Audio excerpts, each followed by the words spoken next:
আসসালামু আলাইকুম। আজকে আমরা একটা ভর্তা বানাবো। ভর্তার নাম লেবুর পিনিক।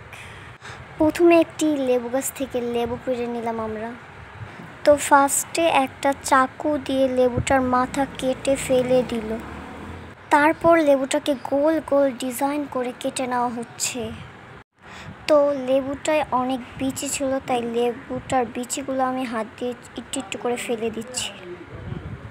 তারপরে ধইনা পাতা কাটা হচ্ছে কুচি কুচি কুচি কুচি করে।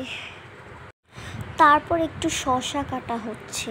2টা মরিচ কাগজে আগুন ধরিয়ে পুড়িয়ে নিচ্ছি, যদিও বাসায় চুলা আছে কিন্তু জানি না কেন।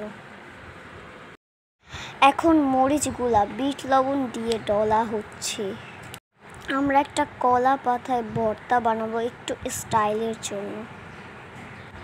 এই ভর্তা বাটিতেও বানানো যায়। তারপর কি জানি একটা মশলা দেওয়া হচ্ছে, আমি ঠিকভাবে জানি না। তারপর এখানে চিনি দেওয়া হচ্ছে।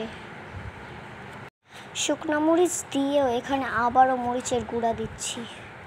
তারপরে দিচ্ছি সরিষার তেল। তারপর সব একসাথে মেখে নেওয়া হচ্ছে।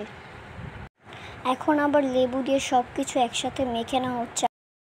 সবগুলো লেবু একটা একটা করে মেখেই যাচ্ছে। এখন আবার একটু স্টাইলের জন্য এগুলোকে গোল গোল করে সাজিয়ে নিচ্ছি। এখন আবার সবগুলো লেবুতে একটু একটু করে শসা কুচি দেওয়া হচ্ছে। একটু পরে আবার ধইনা পাতা দেওয়া হবে। ধইনা পাতা দেওয়া শুরু, সবগুলোতে একটু একটু করে ধইনা পাতা দিয়ে দিচ্ছি।